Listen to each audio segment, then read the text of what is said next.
What's happening? Welcome in, Jason Priester, Clemson Insider. Want to take a moment to thank our sponsor, A Glass. 2 locations in the PD, one in Florence, one in Sumter. Take care of all your auto glass needs. Get yourself a free quote today. myaglass.com. Just go see them. You can see them in Florence. You can see them in Sumter. Tell them JP sent you. Another player hits the portal.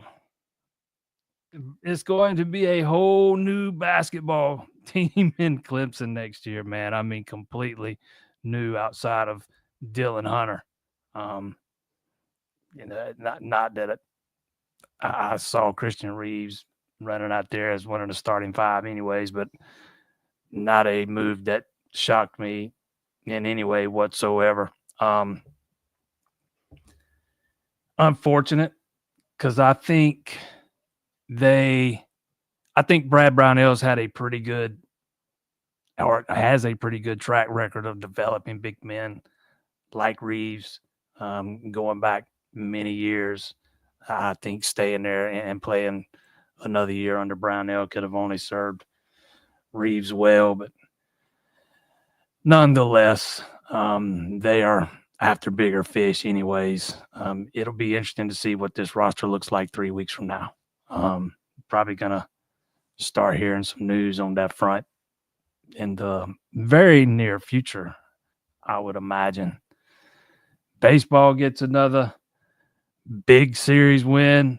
They probably got outplayed in that series, but man, they just keep finding ways to win. And man, they have found their Sunday starter in BJ Bailey. Thought he should have won ACC Pitcher of the Week this week, but he did not. I can tell you he got at least one vote. But the kid from North Carolina won it. But man, did that kid step up and deliver in a big way Sunday or Saturday when they needed a big-time performance, man, after the way game 1 had played out, and Backett kind of waved the white flag early, and that thing you could tell by the way he left Darden in and who he brought out in relief after that. He wasn't burning up anybody else. He was saving them all for the second game of the doubleheader, and it was a decision that paid off. Yeah, they ended up getting kicked around a little bit in that game. Georgia Tech just kept pouring it on, but again, it was a decision that paid off. They had 18 runs and 19 hits in game 1 of the doubleheader. I think that, man, they have 5 hits in game 2 of that doubleheader. Certainly, yeah, 5. Yeah, 5 hits. Certainly not anything close to what we saw in that second game. But man, it was a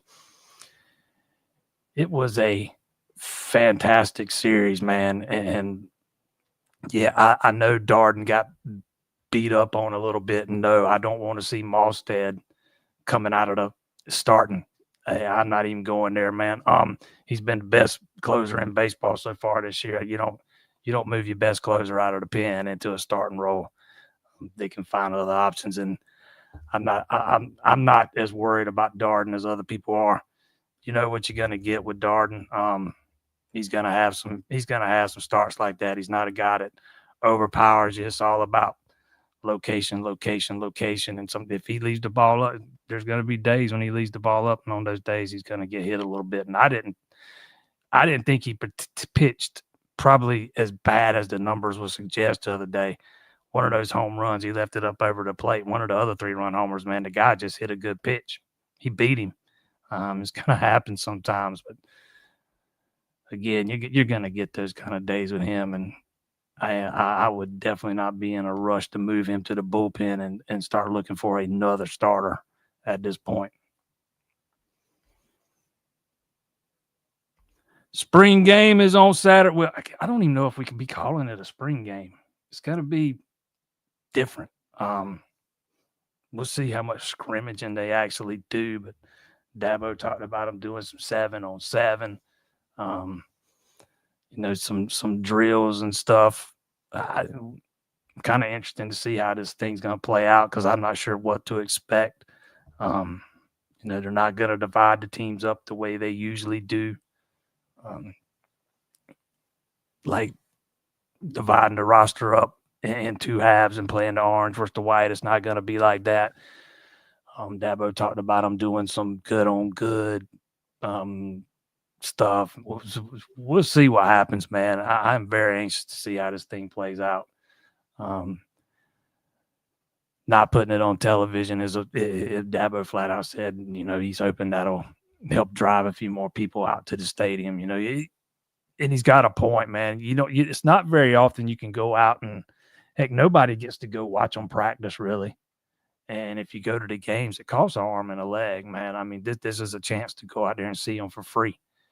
So, I mean, it just, we'll see how many people show up. Clemson usually draws a pretty decent spring crowd. It hasn't, past couple of years hasn't been what it was 5 years ago, but there's still pretty decent crowds there.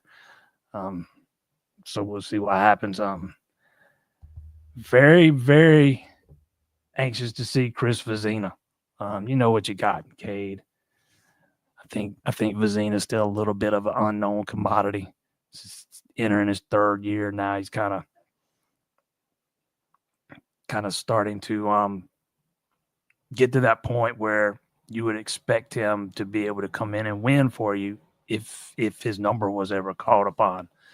I was kind of interested to see, where he is. Gideon Davidson, same thing. Adam Randall, Tyler Brown coming back from injury. Mamari Adams is another freshman on the other side of the ball. I'm interested to see the strides that Ashton Hampton's taking. Same thing with Ricardo Jones. But more than anything, probably anxious to see just the defense as a whole under new leadership. By all accounts, this thing's going to work out, and it is working out already. You could tell that, just listen to some of these guys and there's some of their interviews after practice. You could tell they have really taken to Tom Allen. They really like him, and that's going to serve this team well as you get into next season. Dabo should have offered free pizza again to get the crowds jazzed up. I think he might only save those for national championship seasons, and we're probably not going to have the same crowd in here tonight. I don't know what's going on, but for some reason the show's not posting to the site's Facebook page. The baseball show didn't Thursday night either. I'm not real sure what's going on with that. I got to look into it. I thought it was just a fluke thing Thursday night, but it did not post there tonight again, so I got to look into that when we're done. Can we get a football? I mean, you got to be more specific. I need to know what you want updating on. I mean, to me, there's not a ton to talk about. If you read the stuff from our site or other sites, the spring games this weekend, if we can even call it a game. Clemson's, part of that is because Clemson still got so many guys out recovering from off-season procedures that I don't know that there's enough players to divide up into two teams, but especially when you get to the offensive line, it's just everybody. I mean, you got Tristan Lee, who's still out. Heck, he had a procedure done on his foot or ankle or whatever it is last week before last. And he was on a scooter last time we were there. Walker Parks is still out. So, I mean, you just got some guys banged up. Again, I'm kind of interested to see how they do this thing Saturday, man. And I've been to football practices before, and I would hope that they have more in store than just a jazzed up practice. We'll see what they do. I feel, I feel pretty good about them at least doing a little bit of scrimmage, and I just don't know how much they're going to do and how many of the starters are going to see play a whole lot. I would expect to see a lot of guys like Vezina and some of the freshmen, some of the guys that redshirted last year. or even some of the guys that are sophomores now that haven't played a lot, because you can get them on film and coach off that stuff, and that's always helpful.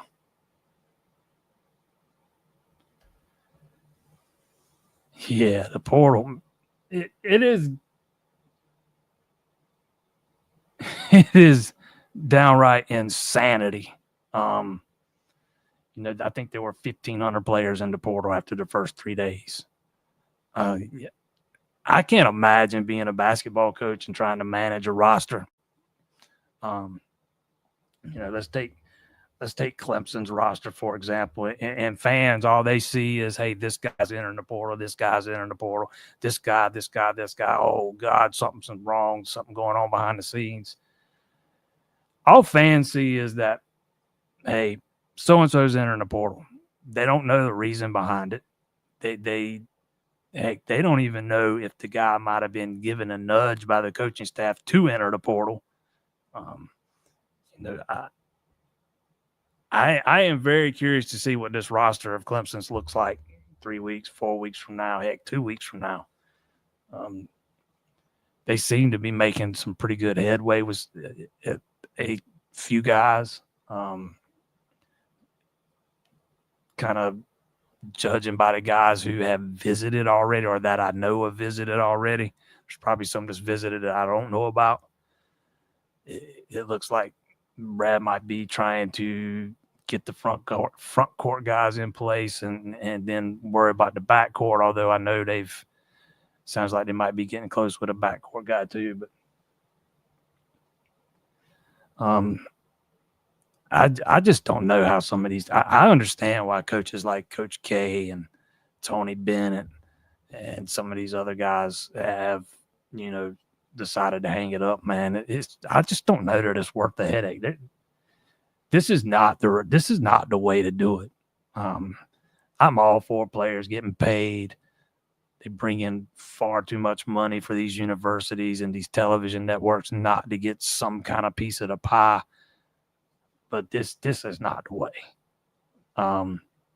We all knew it was heading in this direction when the NIL stuff started and there was no guidelines. I don't know if anybody envisioned it getting this kind of crazy, but we had a pretty good idea of where it was going. But man, this is not sustainable, man. Coaches having to rebuild their roster year after year after year after year. And there's, the player can up and leave on a whim when there's no kind of penalty. Heck, even in the NFL or the NBA or Major League Baseball, there's a buyout involved, when a coach decides to up and leave. There's some sort of penalty in place, whether the player pays it or another organization pays it or however it's worked out. We got to get to a point where there's some kind of binding agreements here, man, because this year after year after year Wild West stuff, man, it's getting a little close to the ridiculous side now.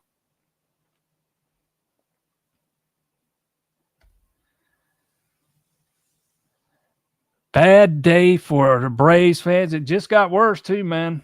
Just got worse. Sounds like Lopez is out for a while with a shoulder injury. You lose Profar to a failed drug test, and now you're losing Lopez to a shoulder injury, man.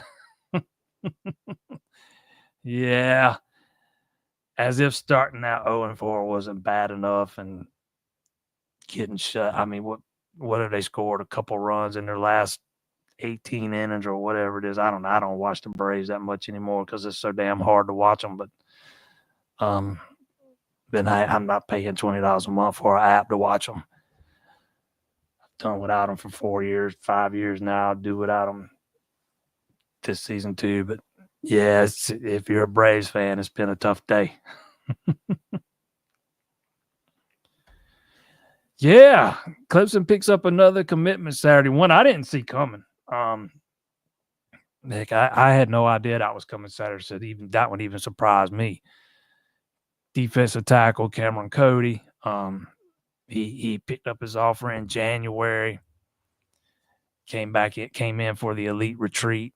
I think I think that was his second time ever visiting. His first time was when he was much younger, and he visited for a basketball camp or something like that. Not a guy, he's a 3-star. He's not. The recruiting services aren't in love with him for whatever reason. But I kind of look at defensive tackle the same way I do it as cornerback. Clemson's had so much success with a lot of these interior defensive linemen that they kind of get the benefit of the doubt with me. If they see something they like in the kid, I trust that evaluation and that assessment. It's kind of like the Williams Lee kid they signed in the 2025 class. Everything I watched him, man, he looks like he's going to be a really good player, but for whatever reason, the recruiting services didn't love him. He's just a 3-star. First defensive tackle committed in the 26th class, which is still ranked second in the country at this point. At some point it's going to start falling back down. They've been on a roll for a while, but Dabo tends to take – not sure. Let's just say not sure they'll sign enough guys to compete for one of those top 2, 3, 4, 5 spots. But this does look like a class that's going to be probably a top 10 class, assuming you can hold it together. And I think it'll be harder to poach guys out of this class than it was the last class.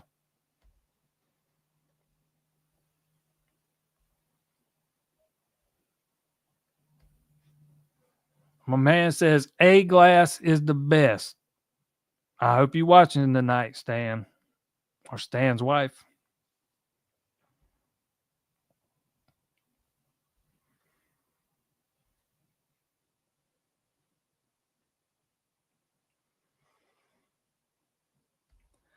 Here, Georgia Tech expected a doubleheader but didn't give no.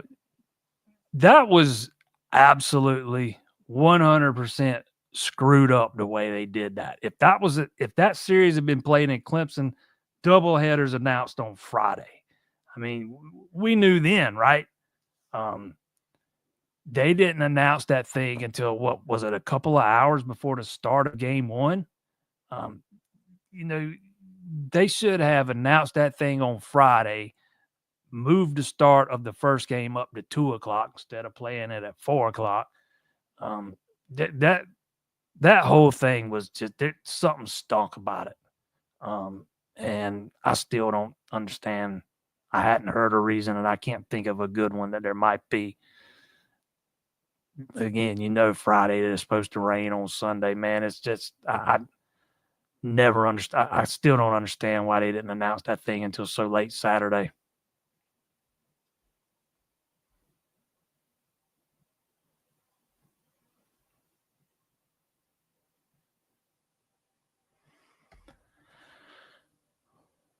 What day does the baseball team fly to California? I imagine they'll fly in on Thursday. They'll fly out Thursday. I don't know why they would leave on Wednesday and spend an extra day there. So, yeah, let's just say I would imagine it'll be Thursday.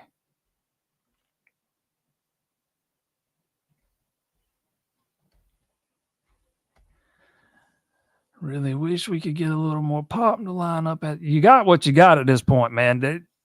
That's been one of the biggest surprises to me this year is this team's not hit more homers than they have.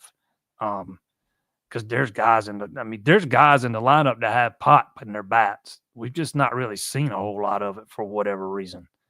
Can't tell you why that is. It's one of those kind of anomalies. Never thought they would hit home runs like they did last year. Yeah, I think didn't they have 2 guys with more than 20 last year? I didn't think they'd have one that would hit 20 this year, much less 2. But to have only 32 through 31 games, I would have expected more. I thought they would start hitting a few more as the weather warmed up. Thought Cam would have more than 1 home run at this point. Thought Priest would have more than what he has at this point. He's probably been one of the biggest disappointments of the season. It just seems like he might be having a hard time adjusting to the ACC pitching after having played in the Big Ten. Gaffney not having quite those same struggles. He's really starting to come around past few games. But even him, he's got 4 home runs at this point. That's a guy I thought would hit somewhere between 8 and 12. Thought Priest would hit somewhere between 10 and 15. Thought Canarella would hit somewhere between 7 and 12. Thought Purify would hit somewhere around 7 or 8, 9, maybe 10. He's still on 3. Thought Gerald would be one of a guy that could get up to 10. He's on 4. So, and Pano is a guy I thought would hit double digits, not like 20, but 10 or 11. And he is at 5. So he's halfway there, but he seems to be boom or bust at this point. But yeah, it kind of is what it is at this point. You can't go out and add anybody to the roster.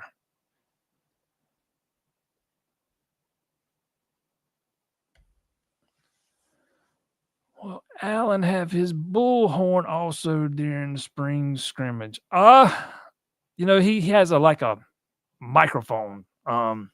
That's another thing. I'm kind of curious to see if Dabo has a mic or maybe Tom Allen has a mic and how they do some of this stuff, because Dabo's usually mic'd up for the television broadcast, and no television broadcast this year. So there's a lot of things that I'm kind of curious to see how this thing plays out.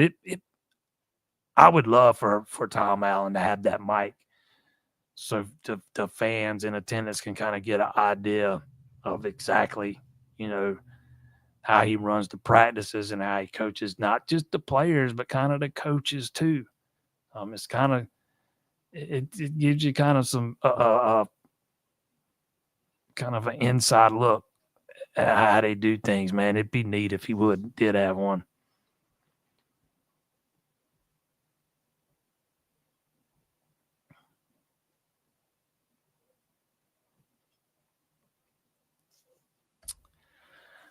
Want to see the portal guys and how they look Saturday. Yeah, definitely will help.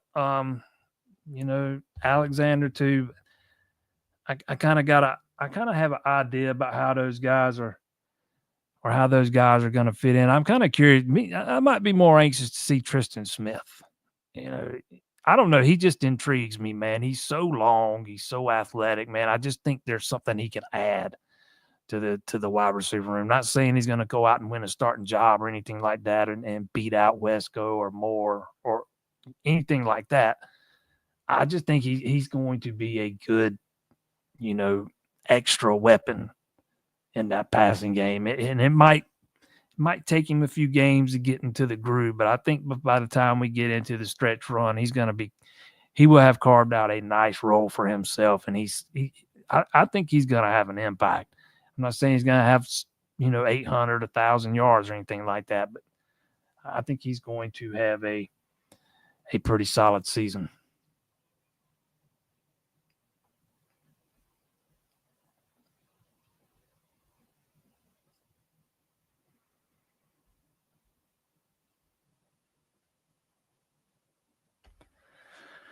Was assuming Seaborn was going to be the top target for 27, but is it going to be Houston? You can go after both. You don't have to just go after one. Clemson's been known in the past to go after 2, and whoever jumps on board first. If they choose to just go after, I fully expect Seaborn to get an offer. I've had several conversations with him, and I think he kind of feels like he will have one too. And he also feels like one of those guys that's just a perfect fit. I've never really talked to Houston outside of him telling me he was going to visit Saturday. But so I'm not as familiar with his personality or anything. His numbers are eye popping, I can tell you that, but you can always go after both, man. Unless you feel like you don't have a realistic shot at landing one. I do know that after practice was over Saturday, that Garrett Riley and Taj Boyd took Houston out to lunch, and it was a long, extended lunch. So he got to spend a lot of time with those two guys. We'll see how it plays out, but I would not be surprised at all to see him go after two, or not go after two, but offer two. And it kind of amps up the pressure, and you offer two knowing there's only one spot, and one of them's got to jump on board and take it if one of them wants it.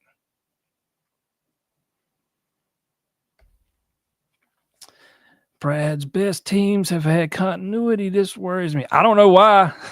I mean, I understand your point. Don't get me wrong, but it's Clemson basketball.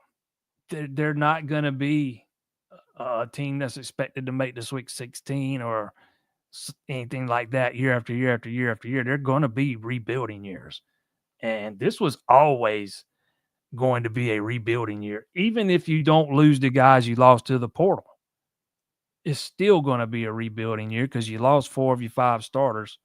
You weren't going to have a ton of continuity regardless.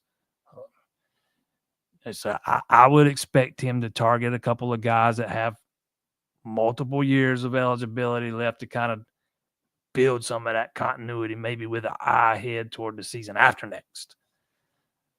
But he's proven time and time again that he knows how to navigate the portal, man. I'm not too worried about Brownell in the portal. He's had the backing to go out and get what he needs, and he's been pretty good at piecing together rosters and knowing exactly what pieces he needs. I'll just say, I'll tell you what I've told a couple of my friends. Let's see what the roster looks like a month from now, and then we'll know. But even if it's not what I think it's probably going to be, again, you're going to have some rebuilding years. There's just no other way around that.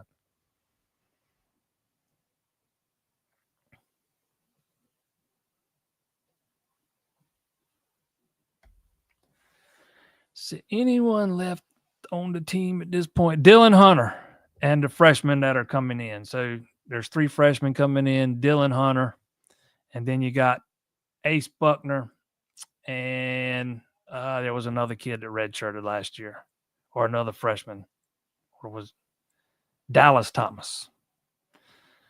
So that would be 1, 2 plus the 3 freshmen, 5. Dylan Hunter, 6. He's got some spots to fill. He's got some work to do to fill some spots. But yeah, there's still some guys there, and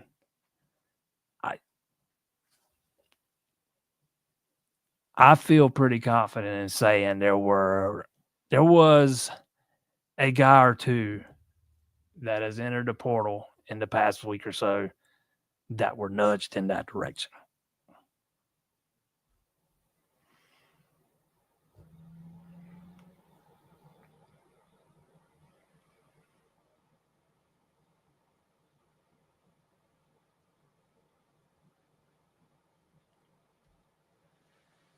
Is the Georgia Tech ballpark? I've never been to that ballpark. Since Atlanta's kind of far for me, it's about 4 hours or so for me. I've never been to the ballpark in Georgia Tech. I've only seen it on television. I have heard that it is a hitter's park. We kind of saw some evidence of that the other day. Going into this weekend, the last 6 series between Clemson and Georgia Tech, the home team had won. So this was the first time a visitor had went and won a series in a while. And, again, I think it speaks volumes about the makeup of that team that, they can have what happened to them Saturday in game 1 of that doubleheader and come back around when they're not really hitting the ball right now. They're really struggling hitting the ball with runners on base and runners in scoring position. They're just having a hard time coming up with that clutch hit, yet they're still finding ways to win.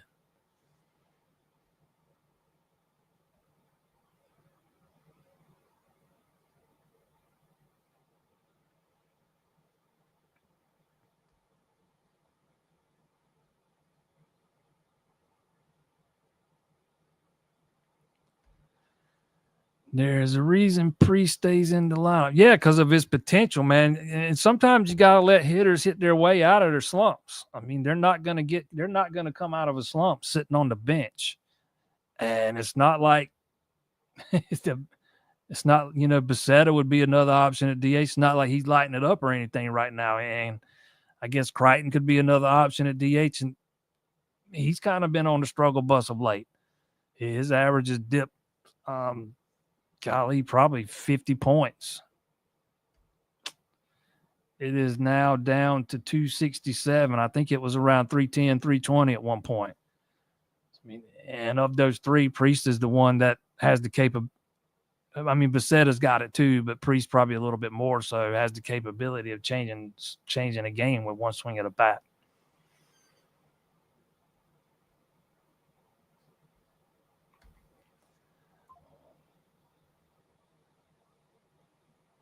Wonder what they'll do if Gillen comes back soon and excels. Bailey continues to grow and Bell grows. Pitching on weekends could get very interesting in postseason.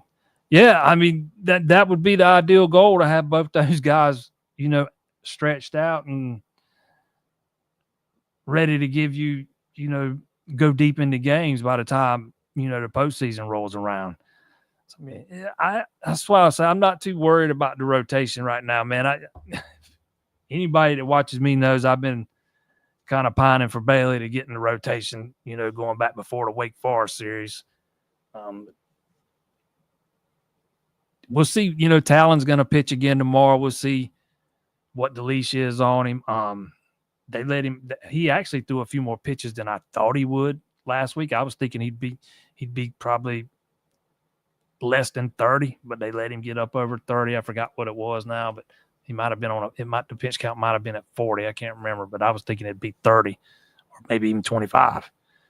Because it seems like, matter of fact, 25 is the number Backets threw out when we were talking about him after the Wake Forest series. But he's not a guy that throws real hard, so it probably wouldn't take him as long to get stretched out. But yeah, when you get those guys back, although I'm not sure when Gillen's coming back. Like I've been saying, I don't expect him to be.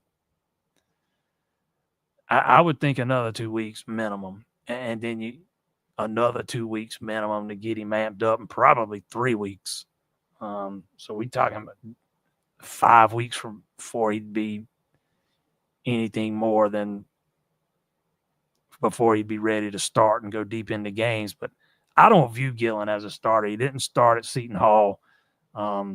He was a big bullpen guy there. I don't even know what his career long in innings pitched is, but it would definitely give you some flexibility. Think about what the rotation might look like next year with Canuck, Talon Bell, Dane Moeller. That's fun to think about.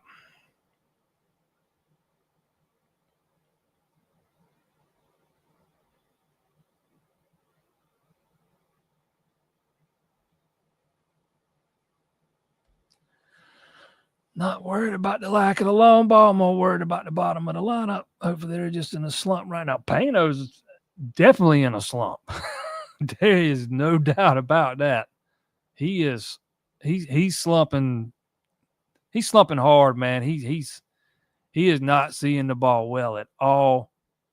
He is striking out a ton.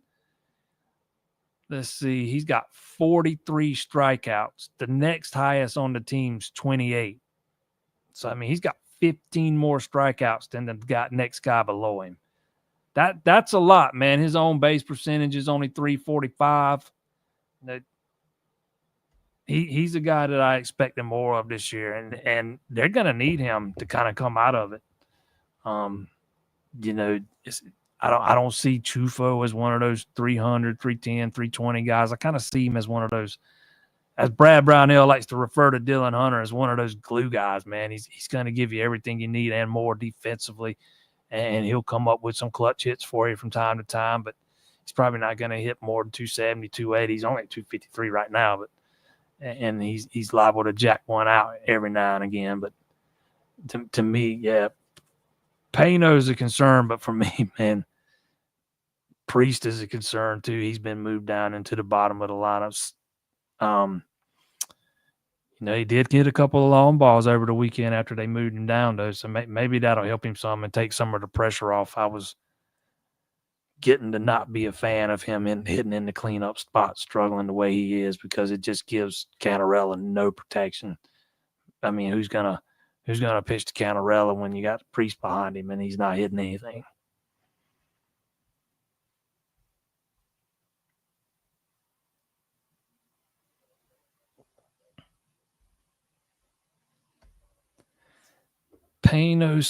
Priest seems to be struggling at times. Priest has been struggling, period. Ain't just the lefties. He hit a couple of home runs this weekend, but man, his average is still 222. His on base percentage isn't quite as bad as Payno's 345. His is 420, but he's got 21 strikeouts. That 222 is not what I was expecting from him this year. And he's had some struggles against righties and lefties.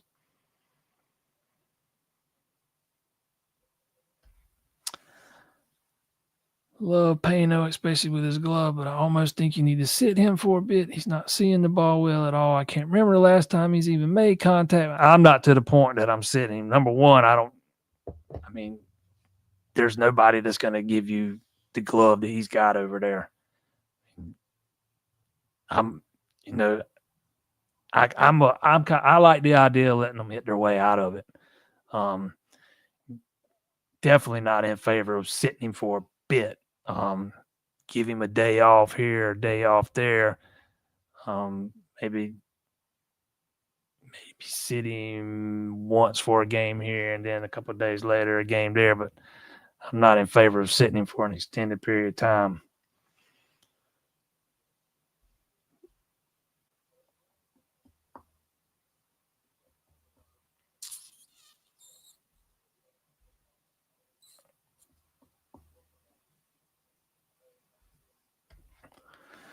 Thought Becerra, or however you spell his name, would be in the lineup more, but he looks uncomfortable when he's at the plate. He's just struggling too.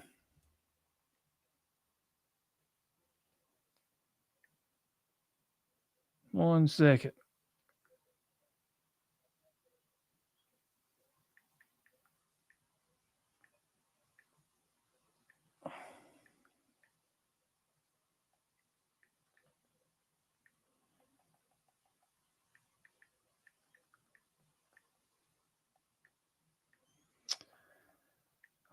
I cannot type on my new phone here.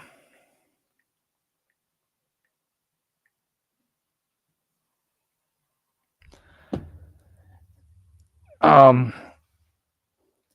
kind of thought going into the season Becerra would be, and he did play a lot for a while there, but man, McClatty's just kind of lapped those guys. I mean, you get him and Crichton, Becerra and Crichton. You just can't take McClatty off the field, man. And coming out of Arlington, I was talking to some of my friends. I'm sitting there saying, man, I don't ever want to see McClatty in right field again. He can play so many other places. And the more he plays out there, the better he's gotten. He made 2 outstanding plays with the glove there in Atlanta this weekend, man. You just can't take that guy off the field right now, man. He's just really come into his own. The fact that Becerra's struggling just makes that decision easier,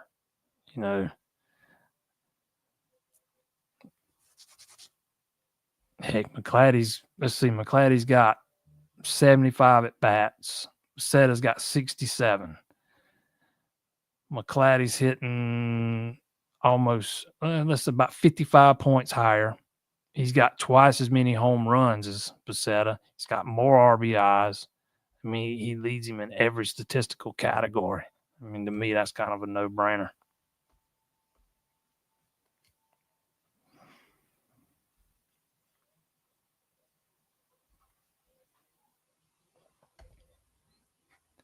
Jay Haynes to be back from the ACL. I would just say let's see where he is come fall camp.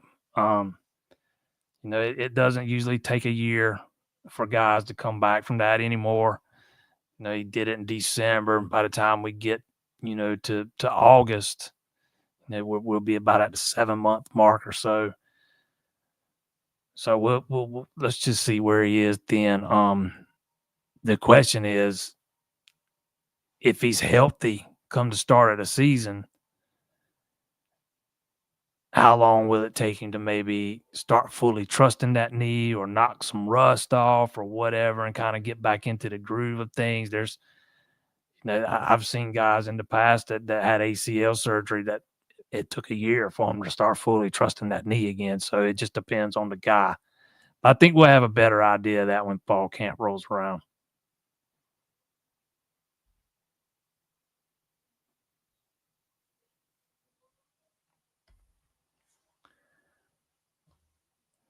Do I think Tyler Brown will bounce back to what he was 2 seasons ago, or is he just lost in the shuffle at this point? I don't think he's lost in the shuffle at all.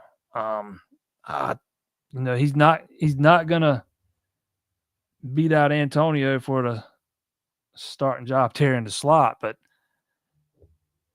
as we've all seen, man, they love to rotate those receivers in and out. Um, Assuming he's healthy, and by all accounts he is right now, we should see a lot of him this year, assuming he stays healthy anyways. Um, Again, he's just one more weapon at K Klubnik's disposal. That's one more weapon at K Klubnik's disposal, and he's gonna have plenty of those this year, man, beyond his starters. I think you got a couple of guys that can make plays for you at the tight end position, at least a couple. And I think that receiver group's deep, deep. Um, the fact that you can take Antonio off the field and give him a breather and roll in a guy like Tyler Brown, that should have Klubnik feeling good, pretty good about his wide receiver core this year. But no, I don't think he's lost in the shuffle at all.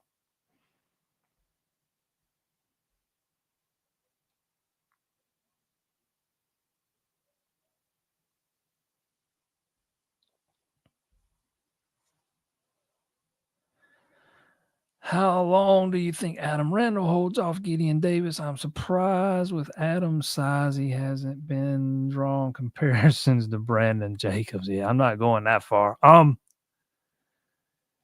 don't know. I've said before that I don't think Gideon will be the starter game one. I mean, it's just not been Dabo's MO, in the past forever. Go back to the Georgia game last year. Those freshman receivers didn't play much. We didn't see TJ Moore at all, hardly I don't think at all in the first half. We didn't see much of Wesco in the first half. A little bit, but not much. And then they all start showing out in game 2. Maybe after last year he changes his thinking on that. We'll see. But I don't think I think Davidson will be the starter sooner or later. I just think he's too good for Randall, who's been a receiver, to keep holding him off. Wouldn't shock me one bit if Davidson started the LSU game as the backup and finished it as the starter. But I am starting to come around on Randall more. I always liked the idea of moving him to running back. I just wasn't sold on the fact that he was going to be some big time impact player there. But the deeper we get into the spring, the more I'm starting to buy into the fact that he can be a part of he can be a part of, the rotation and give you something there. But I think Gideon's got the chance to be special, like one of those generational type backs. So I just don't know how long Randall will be able to hold him off. I don't think it'll be all that long.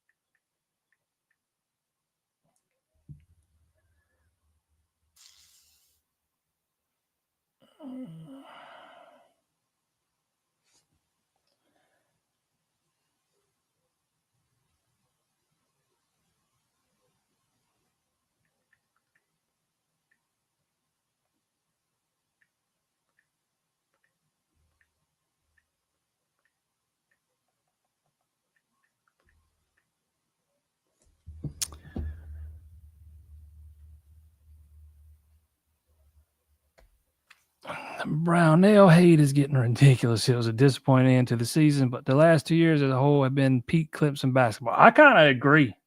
I get it. Everybody wanted to make another run in the NCAA tournament. Coming into the season, people just wanted to make the tournament. And then, as the team got deeper into the season, the goalposts started to get moved with the expectations, and understandably so. But it's, basketball is kind of like baseball in that regard. You can be beat on any given night, man. And this team just, I think they peaked a little too soon, and they kind of weren't playing their best basketball down the stretch. And then you lost Dylan Hunter, and that just kind of amplified everything. It just, I just think it's kind of like Brownell said. I think they just picked a bad day to play a bad game, or however he termed it. But this is 3 times in 5 years he's made the tournament. Should have made it a 4th year. They got screwed that year. But I've said many times my expectations for basketball, are making the tournament at a minimum every other year. If you're making it 3 times in 5 years, that's exceeding those expectations. I think what he's done in the past few years, I don't think anybody would envision that 5 years ago. Just a year and a half ago, people were wanting to ride him out on a rail. Some still do now after one loss. And that's what happens when people get as emotionally tied as they do. But no, I think, I think Brownell has proven that he's a pretty solid coach, man. Again, the buck stops always going to stop with him. When they lose, when a team loses, fans always point the blame at the coach. When they win, it's the players and the coaches. We're talking about a team that had 4 seniors and a junior in the starting lineup, and played that way in the first half of that NCAA tournament game. To me, they're as much to blame as he is. He's only, there's only so much you can do, so many buttons you can push. At some point, the players got to go out and produce. And I just think this was a team that was kind of, speaking of using the word slumping, I just think they were slumping down the stretch, man. They were struggling to shoot the ball, not just one guy, all of them. And I thought that when they missed their first few shots against McNeese, I thought you could see the life get sucked out of them, and it looked like a team playing with no confidence. And then when they started to hit a few shots in the second half, that started to change. But man, I don't think Clemson basketball could be positioned better than they are right now. I don't care about the portal losses. I feel pretty confident Brownell's gonna, address those. But at the same time, I also think he should be afforded a rebuilding year from time to time. We're still talking about Clemson basketball.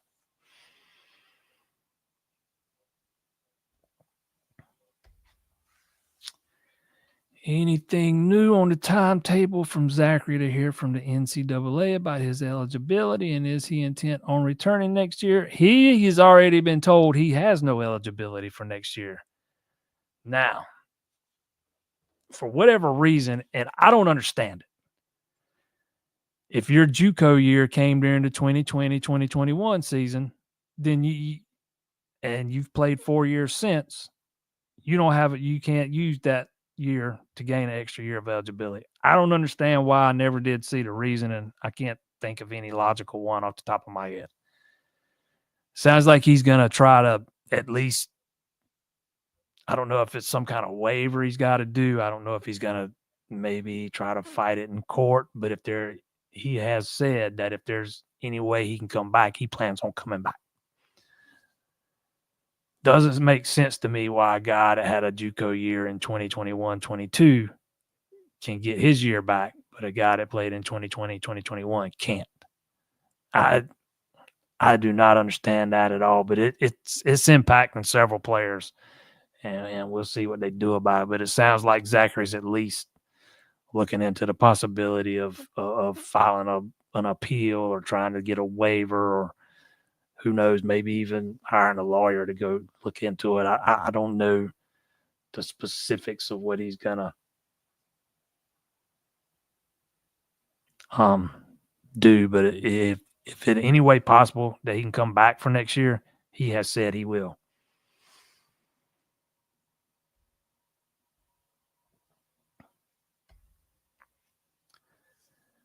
The 2026 running backs that have visited or have offers, Carson Baker and Jay Lamar. Carson Baker was here for the elite retreat, picked up his offer then. Jay Lamar wasn't able to come that weekend. He just came last weekend, not this weekend, but last weekend. And got to talk to him on the phone the next morning, or that Tuesday morning when he was leaving Clemson. He came in on, I want to say that Saturday night, and stayed till Tuesday morning, maybe. So he was on campus for 2 days.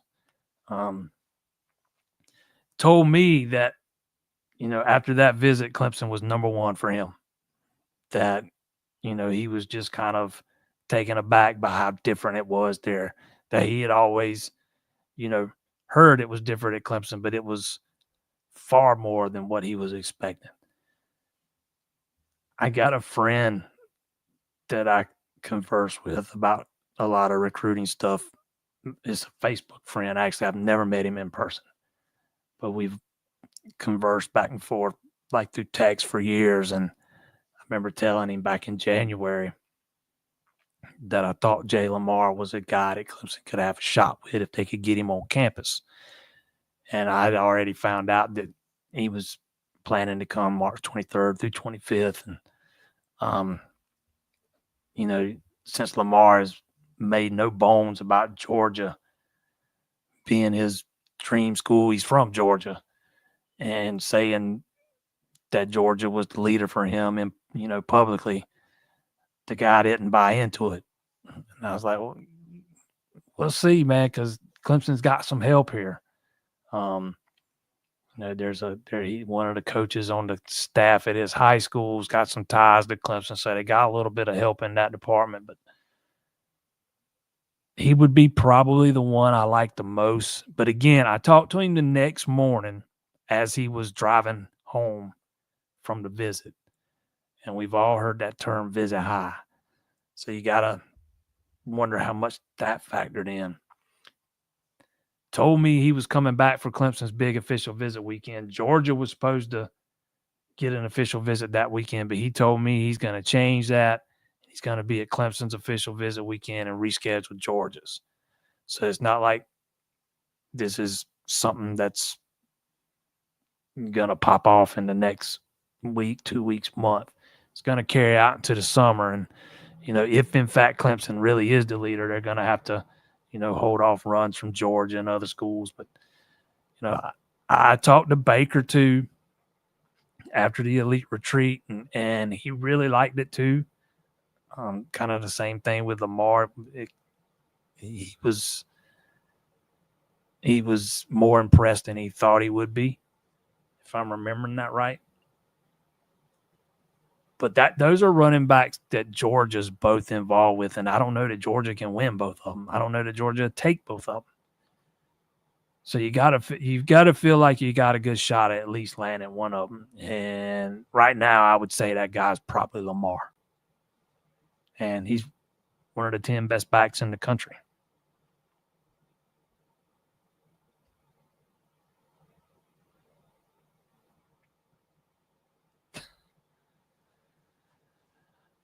Nah,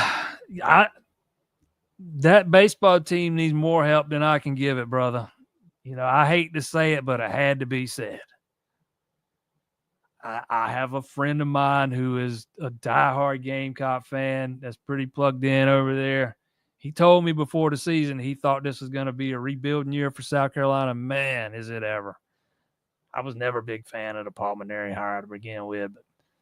But, yeah, I feel bad for Petrie and LaCroix, those two guys, man, because this is probably not the way they wanted to go out. I think both those guys are in their last year, right? I guess I might be wrong about that, but I was thinking they were.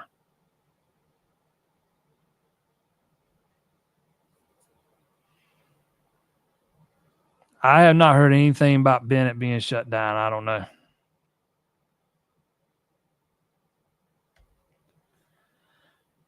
I have heard that McGovern is going to be or is at least out for a little while. Yeah.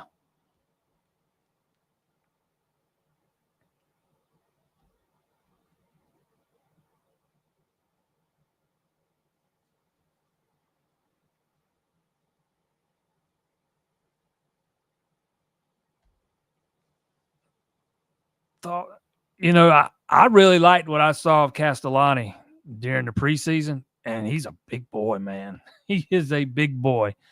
No, again, I wouldn't mind seeing Pano sit down for a game here or a game there. I'm not in favor of sitting him down for multiple games in a row, like 3, 4, 5. But yeah, I think that wouldn't be a terrible idea to sit him down, let him sit down for a game, and just watch and see what Castellani's got. At least get him some experience. The weekend I was up there and the 3 scrimmages I was up there for in the preseason, Castellani seems like he's got a pretty good glove. Not sure it's quite as good as Pano's, but it's plenty good enough.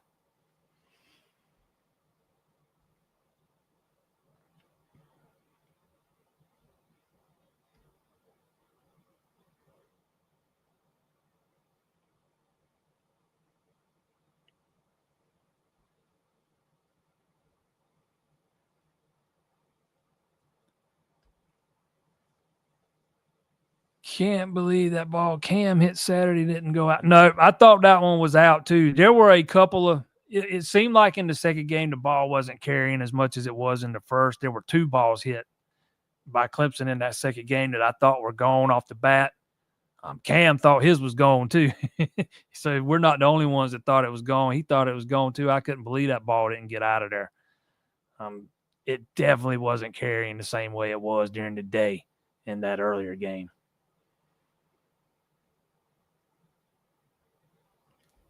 How can you be a silver fox like me? Stop using that just for men. I'm just kidding, Kevin. I'm just kidding, man.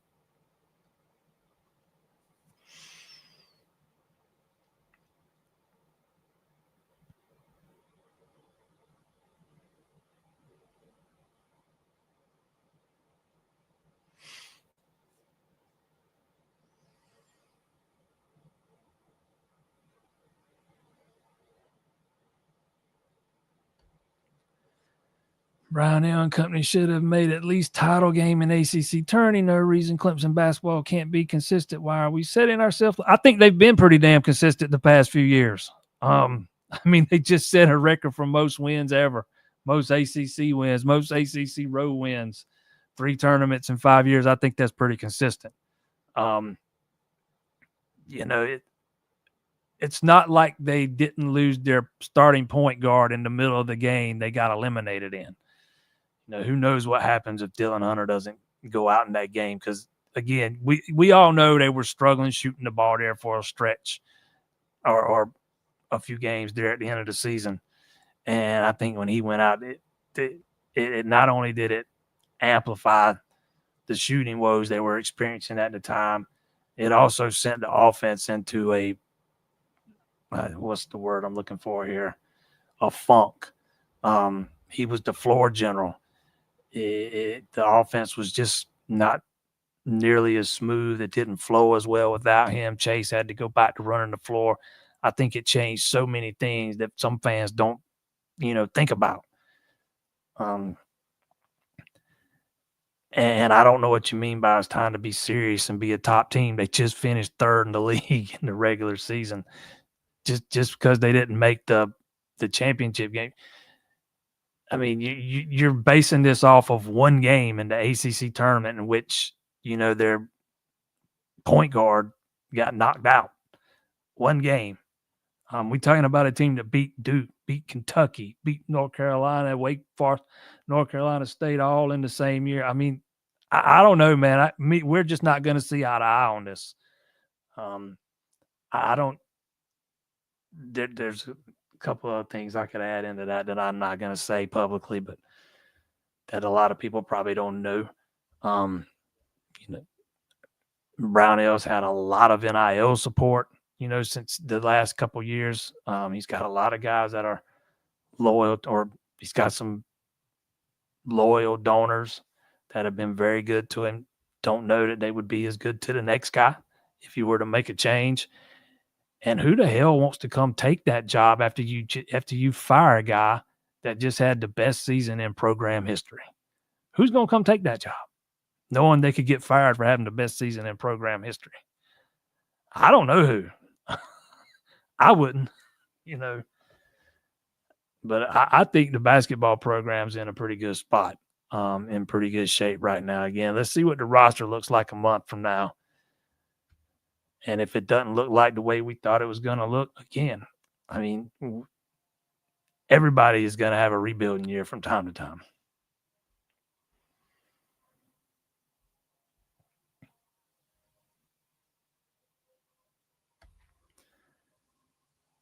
Writing on walls of this many players. No, it's not. Never extend coach or player. Again, we're gonna just not gonna see eye to eye on this. You think all these players just leaving because it has to do with the coach, or they don't like the coach, or because of the way to see? That's not it at all. Maybe I don't know of any of them that are leaving for that reason. But people will believe what they want to believe.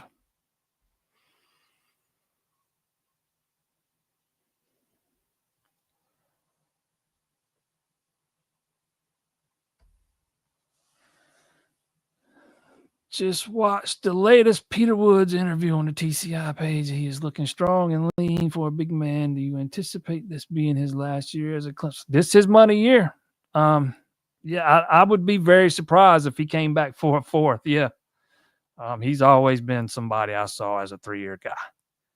But, I mean, there's been a few that have surprised me and came back for a fourth, before, or in some cases a fifth. I did not expect Capehart to come back for this season. So, that 2018 year, I was surprised by all those defensive linemen coming back. I thought they'd at least lose one or two. So, I mean, it's happened before, but and the way players are able to, the money some of these players are able to make now, particularly as seniors, sometimes it's not a bad idea to stick around one more year. So, I mean, he's always been a guy that I viewed as a 3-year player, but it would not shock me to see him come back for a fourth. If I had to sit here and predict it today, though, I'm probably going to lean towards him entering the draft a year from now.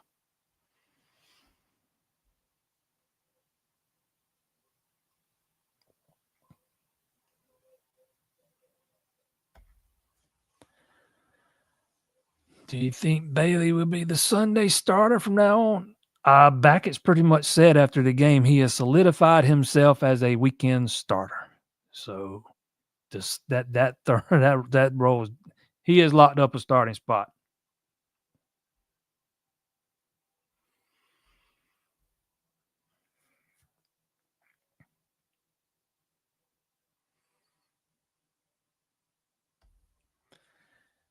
Exactly. In basketball, this is the world we live in now. You are going to see this kind of, you're not going to see the retention that you saw last year and the year before last. That's just not the norm. You're more often than not, you're going to see coaches and even Brownell having to retool their roster year after year after year, because it's basically year to year free agency. Basketball's the worst of the three sports right now. like he says here, Kentucky just went to the Sweet 16 with 9 new players. And Brownell's been pretty good at navigating the portal. Yeah, they did not play their best game against McNeese again. I think sometimes fans forget, man, these are human beings we're talking about.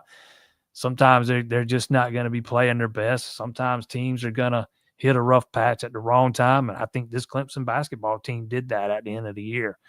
And I think losing Dylan Hunter amplified that far more than some other people realize. But more often than not, you're gonna see him have to retool that roster year after year after year after year. And as far as his extension goes, I think he's earned it. I think he earned it.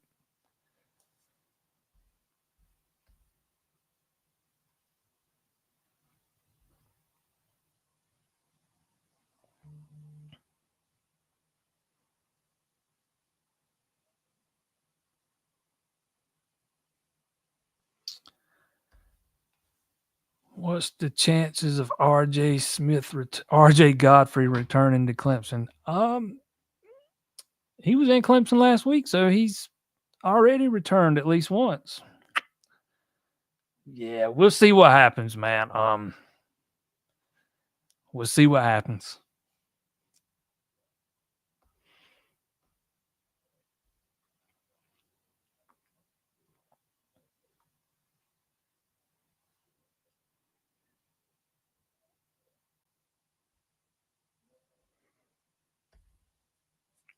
I say start BJ Bailey on Saturday moving forward. I kind of like the idea of him starting on Sunday, and I'll tell you why. And if you've heard me say this before, stick with me. I know I've said it a few times. I think Sunday's the second most critical spot in the rotation behind Friday. Because you're either going to be trying to sweep a series, win a series, or avoid being swept. It's just an important day. On Saturday, I understand you won't saying, hey, I can see the point where you say, hey, I think Bailey gives us more on Saturdays than Darden based on what we've seen from Darden past 2-3 weeks. I totally understand that. The reason why I say I prefer him on Sundays has nothing to do with Darden. It's just gotten to do with the fact of how pivotal those third games are most of the time. Let's say Bailey started game one of the doubleheader and they won it.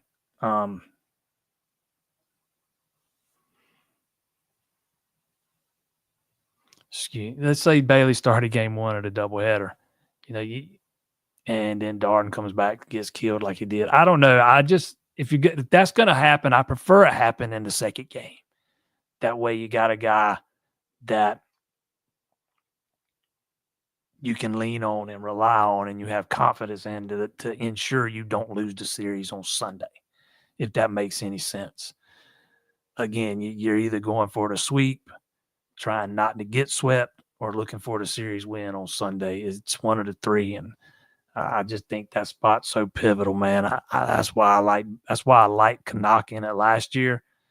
Not saying I would want him there this year. Obviously, you want your top guy on Fridays, but I kind of like the idea of having the second best guy on Sundays. Now, that's just me, and that's a personal preference. But I'm also a guy that has not given up on Darden. He's just going to be one of those guys that he's gonna have some games here and there where he leaves the ball up, and I don't think his numbers show it. You go back to the Wake Forest series, man. I think he had some terrible luck in that big inning the Deeks had on that Saturday where they scored 8 runs, I think it was. And ironically enough, two of them, he had some 2 bad fielding miscues by Josh Pano, who's one of your best defenders on the infield. But I tend to think he'll get it figured out. And if he doesn't, and they decide to give somebody else a chance in the rotation, I'm kind of hoping Bailey stays on Sundays and the next guy goes on Saturdays, if that makes sense.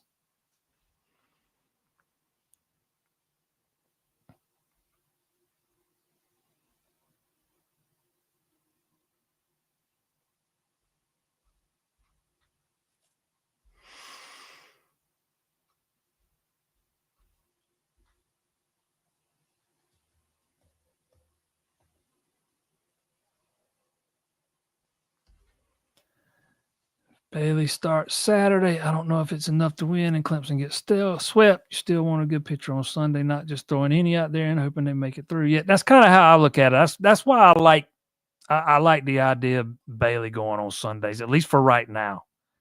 I'm still hopeful that maybe Talon Bell can get to the point where he can start some games later on in the season for you. But I like the idea of Bailey going on Saturdays right now.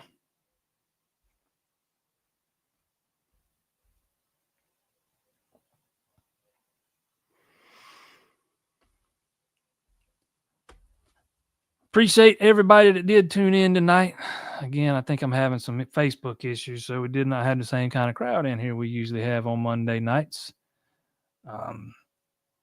Me and Ashby will be right back here Thursday night, 7 o'clock, rounding the bases, baseball specific. If you're a baseball fan, tune in. If you don't see it on Facebook, find it on YouTube or Twitter.